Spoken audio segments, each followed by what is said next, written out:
Deep in the world's most remote forests and mountains, countless ordeals hint at something far beyond ordinary wildlife. Encounters with towering, intelligent figures that leave camps destroyed, gear twisted, and witnesses forever changed.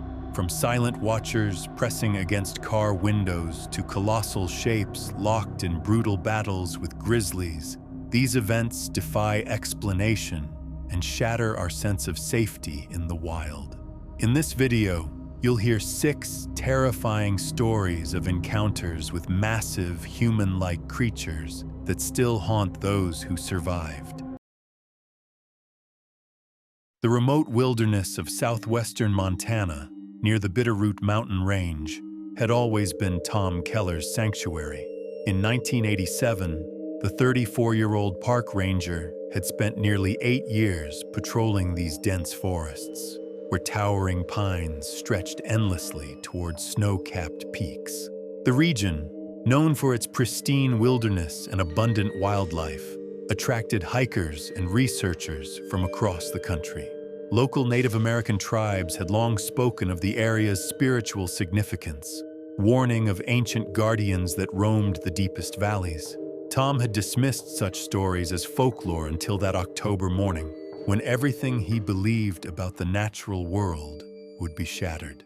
Tom began his routine patrol at dawn, following a well-worn trail that wound through a particularly dense section of forest, approximately 15 miles from the nearest road.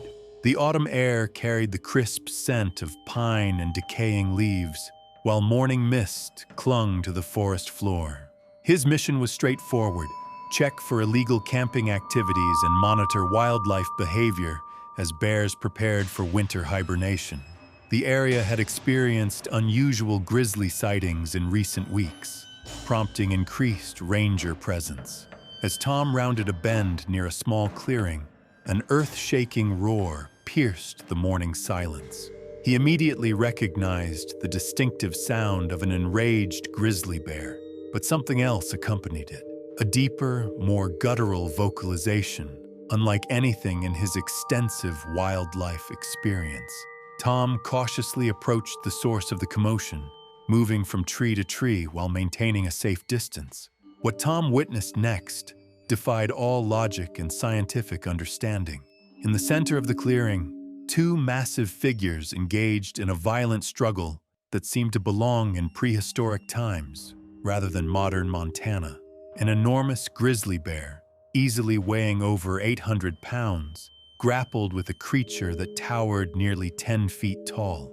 The unknown entity possessed a humanoid shape, but was covered entirely in thick, dark brown hair that rippled with each powerful movement. The creature's amber eyes blazed with an intelligence that chilled Tom to his core. Unlike the bear's instinctual aggression, this being fought with calculated precision and strategic awareness. Its massive arms, longer and more muscular than any human's, wielded strength that seemed almost supernatural. Tom watched in horrified fascination as the creature grabbed the grizzly's massive head with both hands, its fingers easily spanning the bear's skull. The battle raged for several minutes, with both combatants inflicting tremendous damage on their surroundings. The grizzly's razor-sharp claws, capable of shredding tree bark like paper, left deep gouges in nearby pine trunks. However, the creature's raw power proved superior, with movements that displayed disturbing human-like intelligence. It maneuvered the bear into a disadvantageous position. Tom's blood ran cold as he witnessed the climactic moment. The towering creature, using leverage and brute force, positioned itself behind the exhausted grizzly. In one swift, devastating motion, it applied crushing pressure to the bear's skull. The sickening crack of bone echoed through the forest, followed by an eerie silence that seemed to swallow all natural sounds. As the grizzly's massive body collapsed to the forest floor, the creature stood motionless for several moments, scanning the surrounding area with those unsettling amber eyes.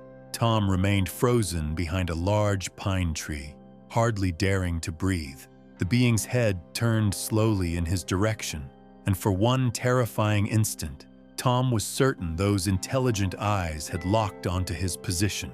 After what felt like an eternity, the creature turned and melted into the dense underbrush with surprising stealth for something so massive.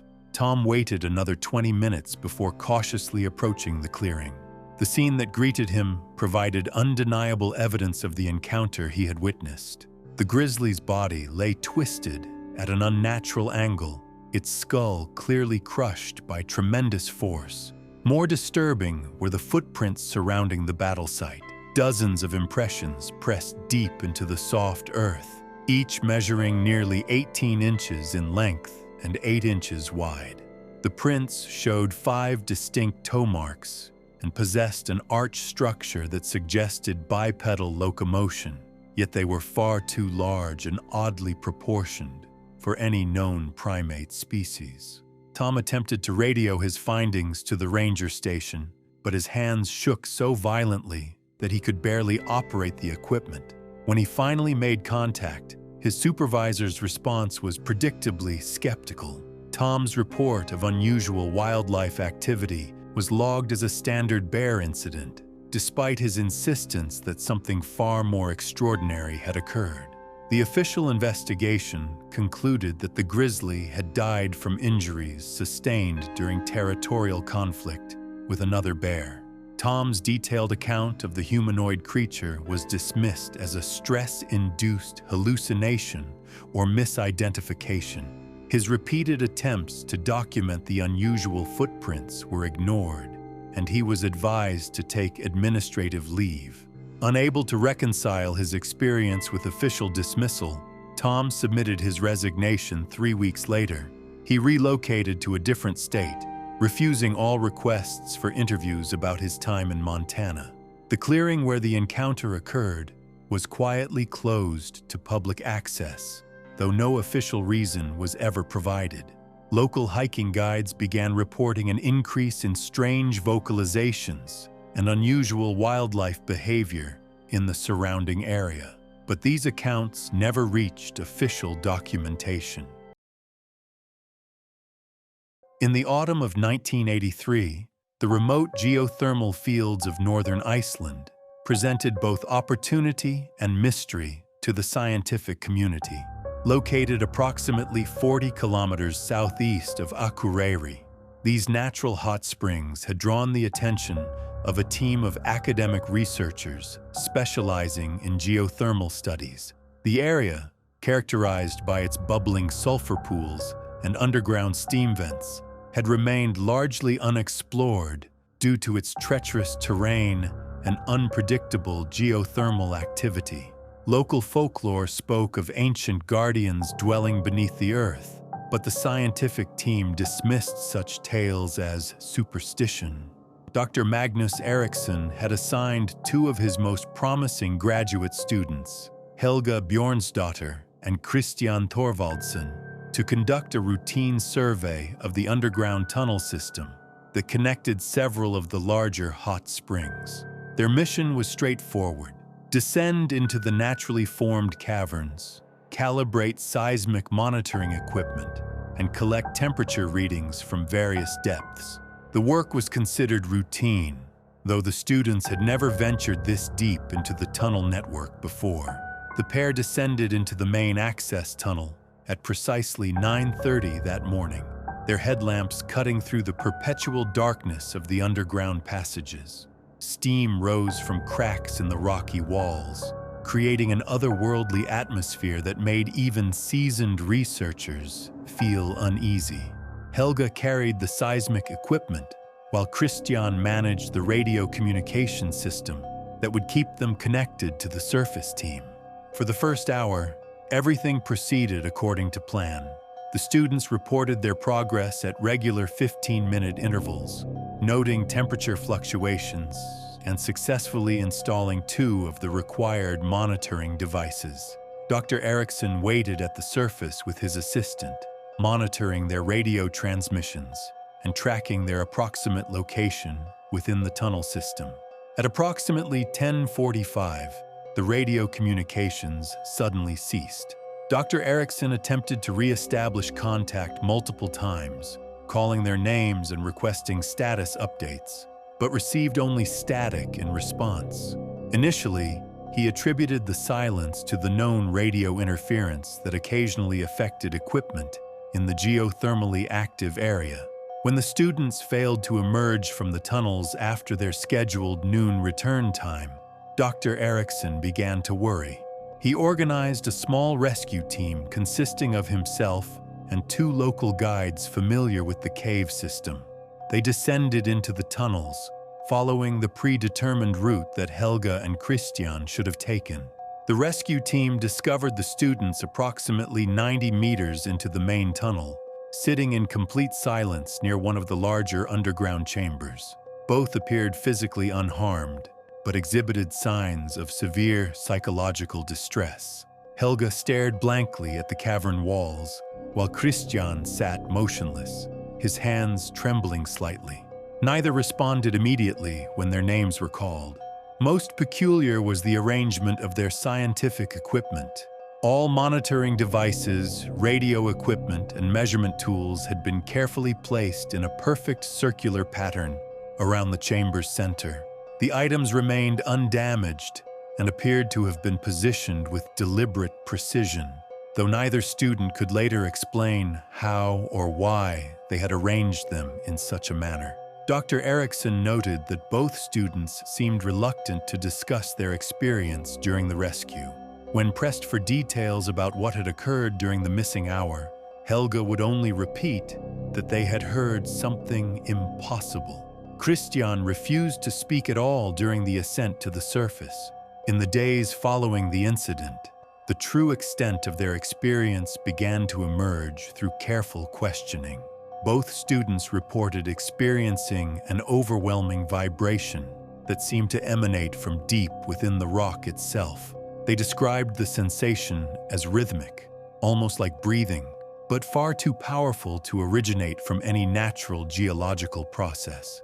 The vibration had been accompanied by a low-frequency sound that they felt rather than heard, causing their equipment to malfunction and their radio communications to fail. Helga later confided to Dr. Erickson that during the most intense moments of the experience, she had sensed a presence watching them from the deeper recesses of the tunnel system.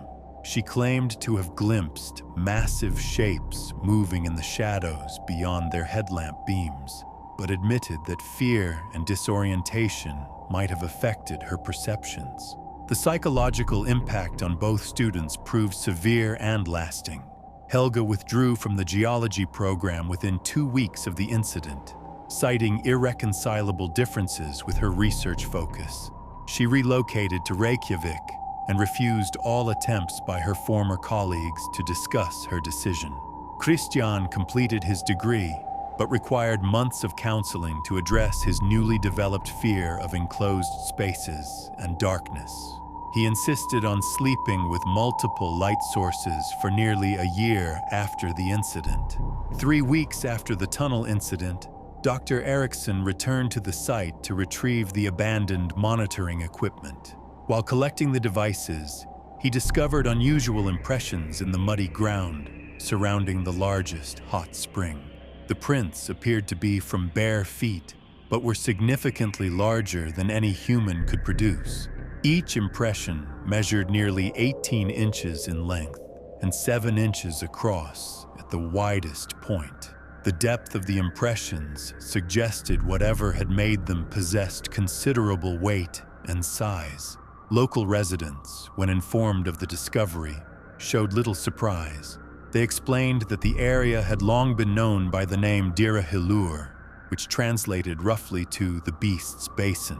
According to their accounts, Similar incidents had occurred sporadically over several generations, always involving researchers or visitors who ventured too deep into the underground systems. The geothermal research site remained officially active, and tourist access to the surface hot springs continued unimpeded. However, the university quietly suspended all future underground exploration projects in the area. Dr. Erickson filed his final report without mentioning the unusual footprints or the students' more disturbing claims, citing equipment failure and geological instability as the reasons for discontinuing subsurface research. The tunnel entrance was later sealed with a steel grate, officially for safety reasons, though local guides understood the true motivation behind the closure. In February 1994, the northeastern slopes of the Italian Alps presented ideal conditions for experienced mountaineers seeking challenging winter ascents.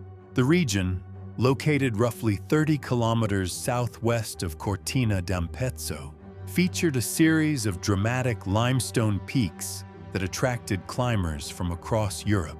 These mountains, formed millions of years ago through tectonic upheaval, created a landscape of vertical walls and narrow ridges that tested even the most skilled alpinists.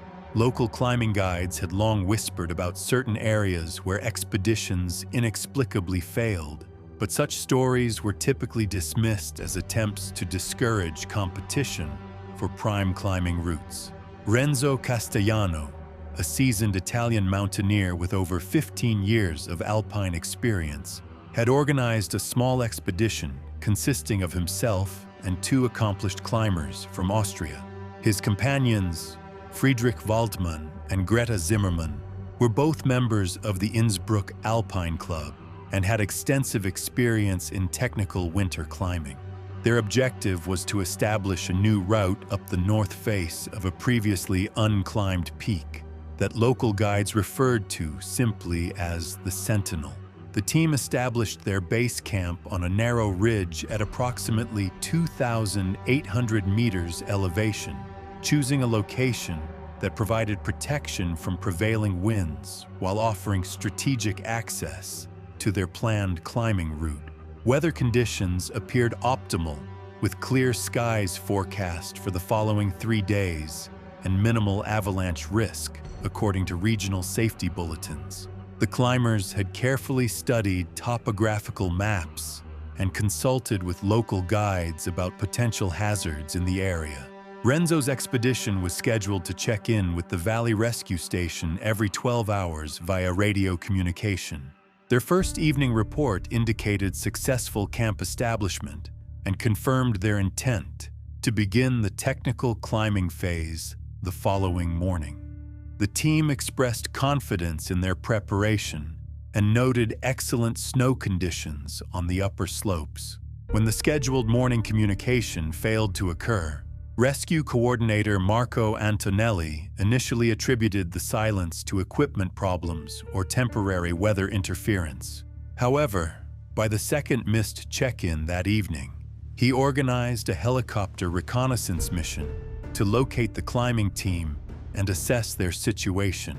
The aerial search revealed immediately that something catastrophic had occurred at the campsite. From above, rescuers could see that all 3 tents had been completely destroyed, with fabric and equipment scattered across a wide area of the ridge. Most disturbing was the absence of any avalanche debris, despite the extensive destruction visible at the camp location. A ground rescue team, led by veteran mountain guide Paolo Montecroce, reached the site the following morning after a challenging approach through unstable snow conditions. What they discovered defied conventional explanation and challenged their understanding of mountain accidents. The climbing equipment told a story of impossible forces. Ice axes designed to withstand tremendous impact. Loads had been bent into unrecognizable shapes, their metal shafts twisted as if subjected to enormous pressure. Carabiners, normally among the strongest components in a climber's arsenal, had been crushed and partially melted together in ways that rescue team members had never witnessed in decades of mountain recovery operations. Most puzzling was the location of the victims themselves. Rather than being found buried beneath avalanche debris or near their destroyed campsite, all three bodies were discovered at various points high above their original camp position.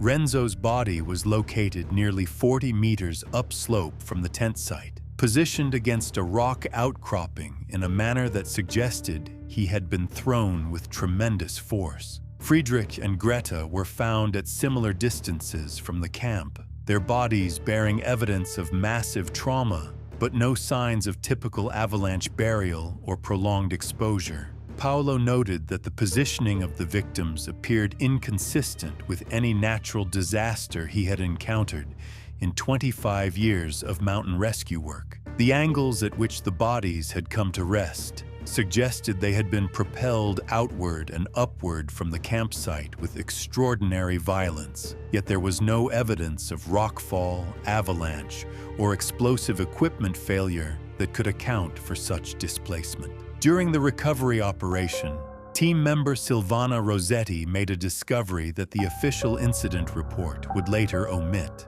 While searching for additional equipment near the camp perimeter, she identified a series of impressions in the snow that bore no resemblance to typical animal tracks found at high altitude. The prints were enormous, measuring nearly half a meter in length, with an unusual shape that lacked distinct toe impressions, but showed clear heel and arch definition.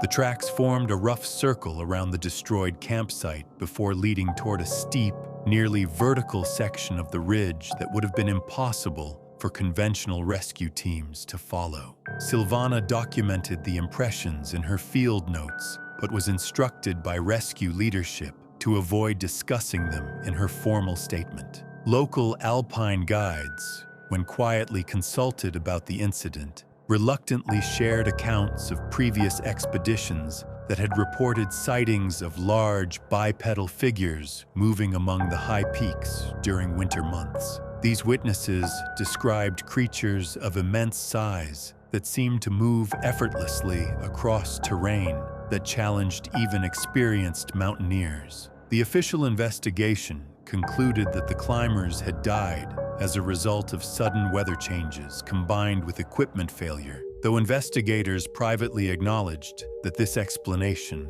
failed to account for many aspects of the evidence. Avalanche risk assessments for the area were quietly upgraded, and the specific ridge where the incident occurred was designated as unsuitable for camping by regional climbing authorities. Alpine guides throughout the region began referring to the location as the Eye's Edge, claiming that climbers who ventured there reported the persistent sensation of being observed from above. Since 1994, no mountaineering expeditions have successfully completed routes in the immediate vicinity of the incident site, with most teams reporting equipment malfunctions or psychological distress that forced early retreats. In August 2003, the dense forests of southwestern Germany's mountainous region provided a popular destination for families seeking respite from urban life. The area, located approximately 50 kilometers northeast of Freiburg, featured a network of well-maintained roads that wound through centuries-old woodlands of spruce, beech, and oak trees. Local residents occasionally reported unusual wildlife sightings, but such accounts were typically attributed to the region's healthy population of deer, wild boar, and the occasional bear that wandered south from alpine regions. Dieter Müller had planned a weekend camping trip with his wife Ingrid and their two children, 8-year-old Klaus and 12-year-old Liesel. The family from Stuttgart regularly enjoyed outdoor excursions, and Dieter prided himself on his knowledge of the region's back roads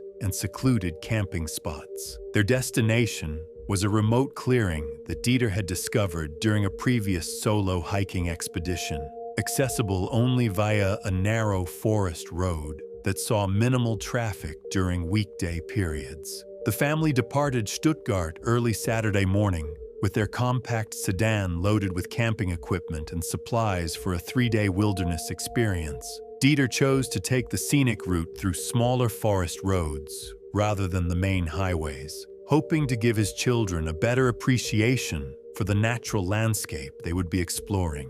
Approximately 2 hours into their journey, while navigating a particularly isolated stretch of forest road, Ingrid noticed that Klaus had become carsick from the winding route. The boy complained of nausea and requested a brief stop to walk around and get fresh air. Dieter obligingly pulled their vehicle to the side of the narrow road, parking in a small clearing where previous travelers had obviously stopped for similar purposes. The family emerged from the car and spent several minutes stretching their legs and allowing Klaus to recover from his motion sickness. Liesel entertained herself by collecting interesting rocks and leaves while Ingrid distributed snacks and water bottles. Dieter consulted his map to confirm their location and estimated the remaining travel time to their camping destination. After approximately 10 minutes, the family prepared to resume their journey. Dieter started the engine, while Ingrid helped the children secure their seatbelts in the back seat. As Dieter reached for the gear shift to put the car in drive,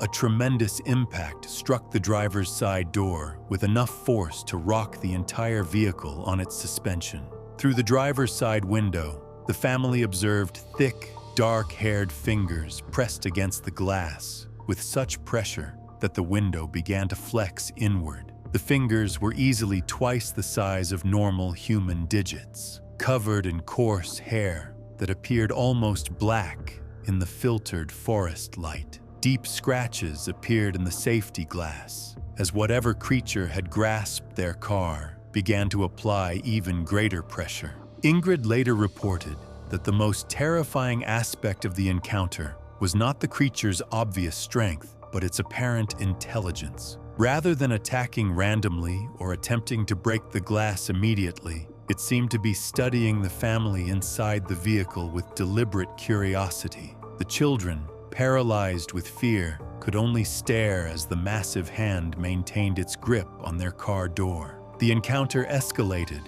when the creature placed its other hand on the vehicle's roof with such force that the metal began to buckle inward. The car's frame creaked ominously under the applied pressure, and Dieter realized that their vehicle offered minimal protection against whatever confronted them. Through the windshield, the family caught glimpses of a towering figure that stood well over 2.5 meters in height, covered entirely in dark, matted hair. Most unsettling were the creature's eyes, which Ingrid described as possessing an amber coloration that seemed to glow with internal light. Unlike the eyes of any wild animal she had previously encountered, these showed clear signs of intelligence and awareness. The creature appeared to be evaluating the family rather than simply reacting to their presence with territorial aggression. For nearly 3 full minutes, the creature maintained its grip on their vehicle while studying its occupants. No vocalizations accompanied the encounter. No growls, roars, or other sounds typically associated with large predators. The silence made the experience even more unnerving, as the family could hear only their own rapid breathing and the continued creaking of their car's stressed frame. Dieter finally managed to overcome his paralysis and threw the car into reverse, accelerating backward down the forest road with enough speed to break the creature's grip on the vehicle. As they retreated, the family caught a final glimpse of the towering figure standing motionless in the clearing, watching their departure with apparent unconcern. The family drove directly to the nearest town, where Dieter reported the incident to local police. The desk sergeant, Heinrich Zimmermann, listened politely to their account, but seemed skeptical of their claims. He suggested that the family had likely encountered a large brown bear that had wandered into the area from more mountainous regions to the south. Despite the officer's dismissive attitude, he agreed to accompany the family back to the incident location later that afternoon. When they returned to the forest clearing, the muddy ground around their previous parking spot clearly showed the evidence of their encounter.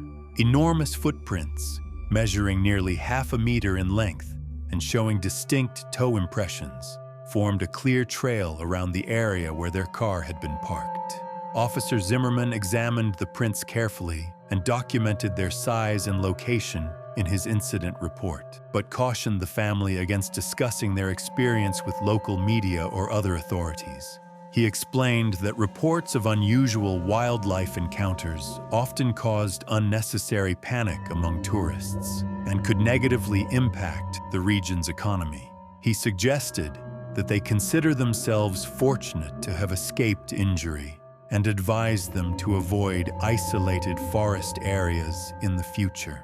The incident had lasting psychological effects on the entire family. Klaus developed a persistent fear of forested areas and required several months of counseling before he would agree to accompany his parents on any outdoor excursions. Liesel became fascinated with cryptozoology and spent considerable time researching similar encounters reported in other parts of Europe. Dieter attempted to follow up with local wildlife authorities, but found little interest in investigating his family's claims. Officials consistently attributed their experience to a bear encounter, despite the obvious inconsistencies between typical bear behavior and what the Müller family had witnessed. The family never returned to that particular forest region, and Dieter eventually sold their camping equipment rather than risk another such encounter. Ingrid maintained detailed written records of the incident, including comprehensive descriptions of the creature's physical features, but found no official agency willing to seriously investigate their claims. Local residents in the nearest town quietly acknowledged that the Müller family's experience was not unique, though most were reluctant to discuss similar incidents with outsiders. Several longtime residents mentioned previous encounters with large bipedal creatures in the same general area, but emphasized that such discussions should remain within the local community.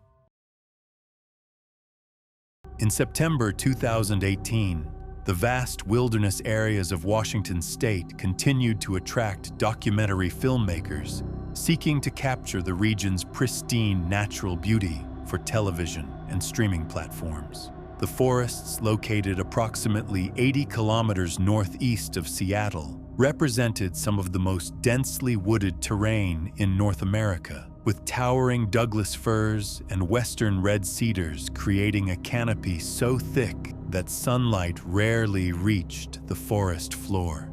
Ethan Blackwood, a professional drone pilot with over 8 years of experience in aerial photography, had been contracted by a nature documentary production company to capture high-definition footage of the forest canopy during the peak autumn color season.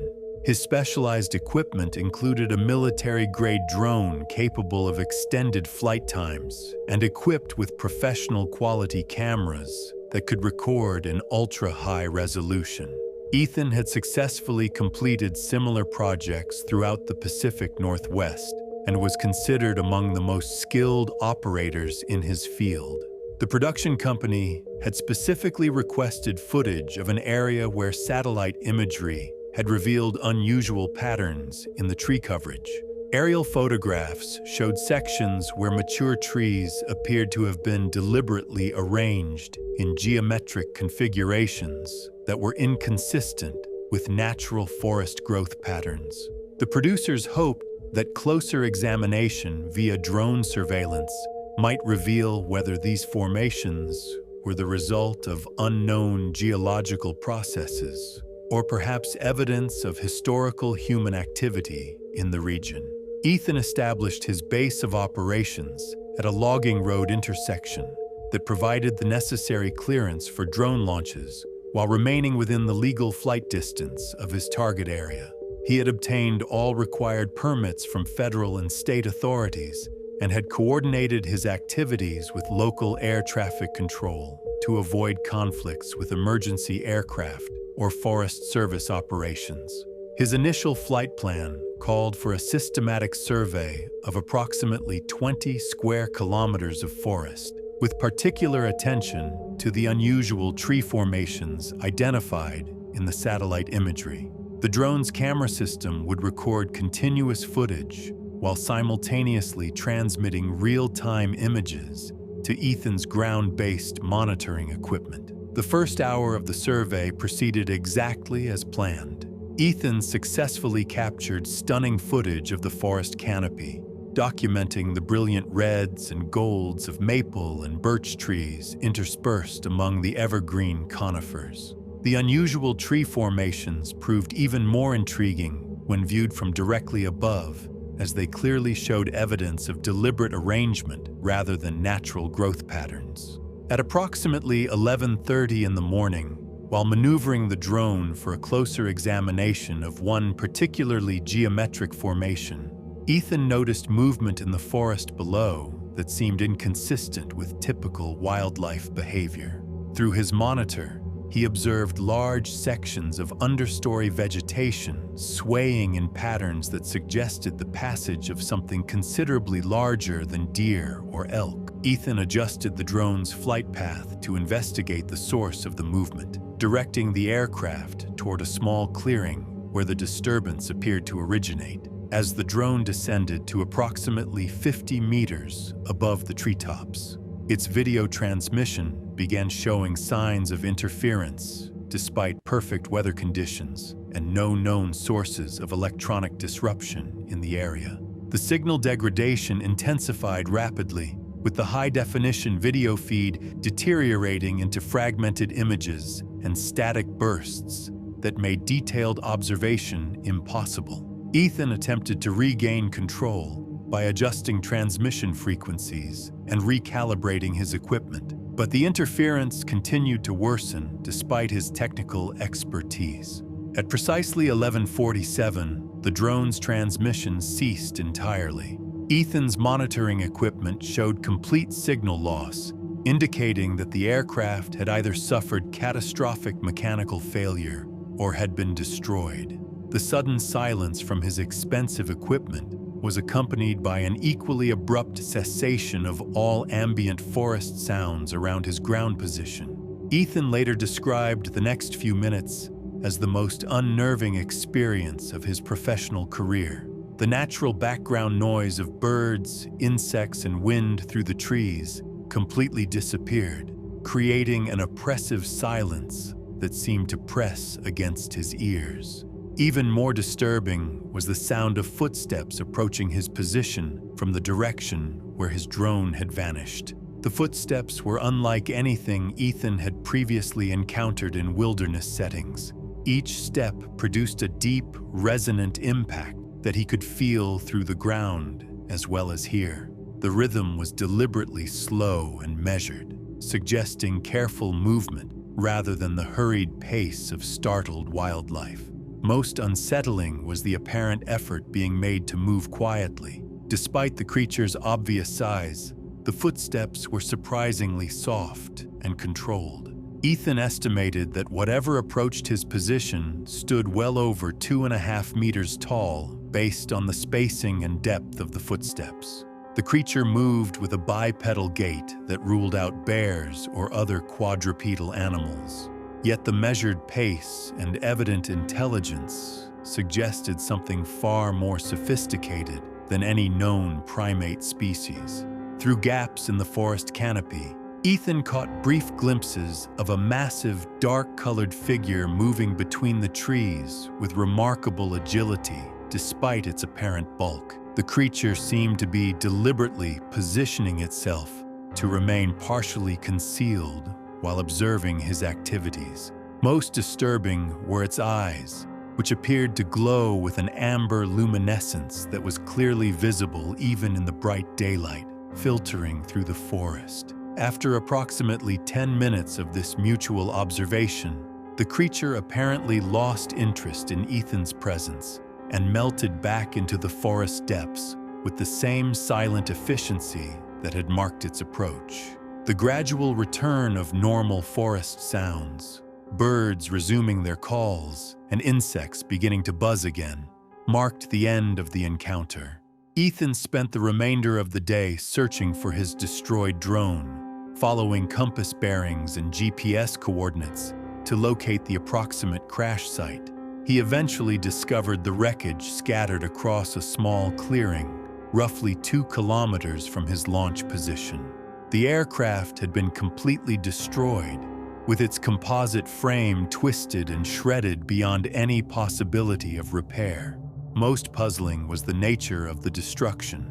Rather than showing signs of impact damage from a high-speed crash, the drone appeared to have been deliberately dismantled by something possessing enormous strength and surprising dexterity.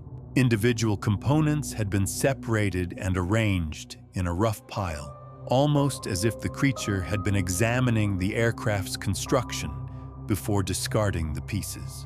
Ethan discovered no claw marks or teeth impressions on the wreckage that might indicate an attack by a known predator. The metal components showed stress patterns consistent with having been bent and twisted by hand-like appendages possessing far greater strength than any human could generate. When Ethan reported the incident to his insurance company and the documentary production team, his claims were met with professional skepticism. Equipment failure and pilot error were cited as the most likely explanations for the drone's destruction, despite Ethan's extensive experience and previously spotless safety record. Local Forest Service personnel, when consulted about the incident, acknowledged that the area had been the site of previous equipment failures and unusual wildlife encounters. However, they declined to provide specific details about these incidents and suggested that Ethan avoid conducting future aerial surveys in that particular region. Ethan never returned to that section of forest and eventually relocated his business to the eastern part of the state, where such encounters were apparently less common. He maintained detailed records of his experience, including GPS coordinates and technical specifications of the destroyed equipment, but found no scientific institutions willing to investigate his claims seriously. The documentary production company quietly abandoned their project in that location and commissioned replacement footage from a different forest area with more conventional wildlife populations. In October 1991, the remote regions of the Siberian taiga presented unique challenges for Soviet military personnel assigned to patrol the vast wilderness areas along the country's northern borders. Lieutenant Ivan Petrov of the 15th Border Guard Regiment had been assigned to conduct routine patrols along a section of forest road that provided access to several remote monitoring stations used to detect potential aircraft incursions from neighboring countries. His duties involved checking equipment at these installations and maintaining communication with his headquarters in Tomsk via scheduled radio reports every 6 hours. Ivan, a native of Novosibirsk with 3 years of military service, was reliable and experienced in wilderness operations despite being only 24 years old. The patrol route covered approximately 60 kilometers of unpaved forest roads that were barely passable even in good weather conditions.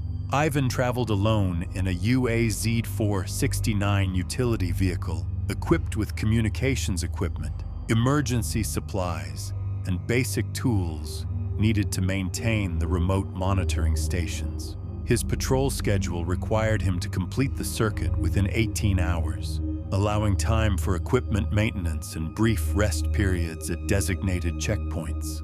Ivan departed his base station at dawn on October 15th with clear weather and favorable road conditions. His first scheduled radio contact, transmitted at noon from the northernmost monitoring station, reported normal conditions and confirmed that all electronic surveillance equipment was functioning properly. The transmission quality was excellent, and Ivan's voice showed no signs of stress or concern about his mission.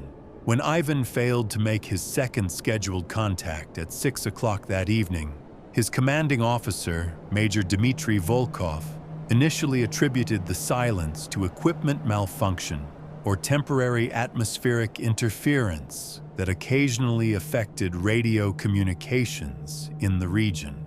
However, when no transmission was received by midnight, Major Volkov organized a search operation to locate the missing lieutenant and determine the cause of his communication failure. The search team, consisting of 6 experienced soldiers led by Senior Sergeant Alexei Kuznetsov, departed the base station early the following morning, equipped with additional communications gear and medical supplies. They followed Ivan's prescribed patrol route, checking each monitoring station and searching for signs of mechanical breakdown or other difficulties that might have prevented his return. At approximately 2 o'clock in the afternoon, the search team discovered Ivan's vehicle approximately 40 kilometers from the base station, in an area where the forest road passed through a particularly dense section of old-growth spruce trees. The UAZ 469 had been completely crushed beneath an enormous pile of broken tree branches and sections of trunk that appeared to have been deliberately arranged rather than fallen naturally. Senior Sergeant Kuznetsov immediately recognized that the destruction pattern was inconsistent with any natural phenomenon he had witnessed during 15 years of service in Siberian regions. The branches had been woven together in an almost architectural fashion, creating a dome-like structure that completely concealed the vehicle beneath. Most puzzling was the apparent effort required to break and transport the massive tree sections, some of which measured over 30 centimeters in diameter and would have required considerable strength to manipulate. Ivan's body was discovered approximately 20 meters from the destroyed vehicle, positioned against the base of a large pine tree in a manner that suggested he had been placed there deliberately rather than thrown by explosive force. A medical examination conducted by the unit's paramedic revealed no external injuries, cuts, or evidence of animal attack. However, Ivan showed clear signs of massive internal trauma that had caused immediate death. The most disturbing aspect of the discovery was the complete absence of typical predator signs in the immediate area. Despite the region's substantial bear population, no claw marks, bite wounds, or blood traces were found either on Ivan's body or at the scene. Similarly, the destroyed vehicle showed no evidence of teeth or claw damage that would indicate attack by known wildlife species. Surrounding the incident site, search team members identified a series of enormous footprints impressed deeply into the soft forest soil. The tracks measured approximately 50 centimeters in length and 20 centimeters in width, with clear impressions of what appeared to be 5 distinct toe marks. The depth of the impressions indicated that whatever had made them possessed extraordinary weight and size, far exceeding that of any documented animal species native to the region. Sergeant Kuznetsov carefully documented the footprints' measurements and noted their locations in his field report, noting that they formed a clear trail leading from the destroyed vehicle deeper into the forest before disappearing on rocky ground that would not retain clear impressions. The stride length between individual prints suggested a bipedal creature standing well over 3 meters in height. During the recovery operation, team members reported hearing unusual vocalizations from the deeper forest areas surrounding the incident site. These sounds, described as low-frequency howls combined with deep, rhythmic breathing, seemed to emanate from multiple locations simultaneously. The vocalizations continued intermittently throughout the afternoon, but ceased completely when the search team attempted to investigate their source. Local indigenous hunters from a nearby settlement, when quietly consulted about the incident, showed little surprise at the discovery. Village elder Nikolai Conti explained that the particular section of forest where Ivan had died was traditionally avoided by hunting parties due to the presence of what he termed the Silent Guardian, a creature of immense size and strength that protected the deepest wilderness areas from human intrusion. According to Conti's account, similar incidents had occurred sporadically over several generations, always involving outsiders who ventured too far into protected forest areas. He emphasized that the creature rarely killed humans unless they posed a significant threat to its territory, preferring to drive intruders away through intimidation and property destruction. The official military investigation concluded that Lieutenant Ivan Petrov had died as a result of a fatal bear attack, despite the obvious inconsistencies between this explanation and the physical evidence at the scene. All documentation of the unusual footprints was classified and removed from the case file, and team members were instructed to avoid discussing the incident with unauthorized personnel.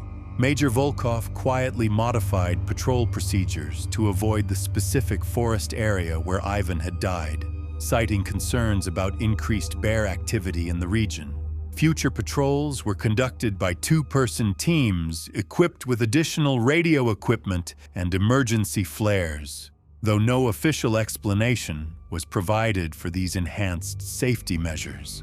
Local residents throughout the region began avoiding the forest road where the incident had occurred, referring to it simply as the Silent Path.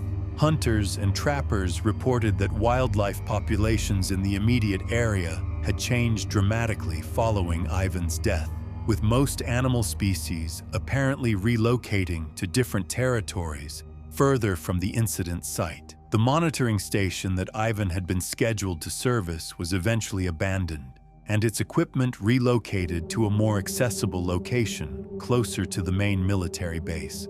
Official records attributed this decision to budget constraints and technological upgrades, but personnel familiar with the situation understood the true motivation behind the facility's closure.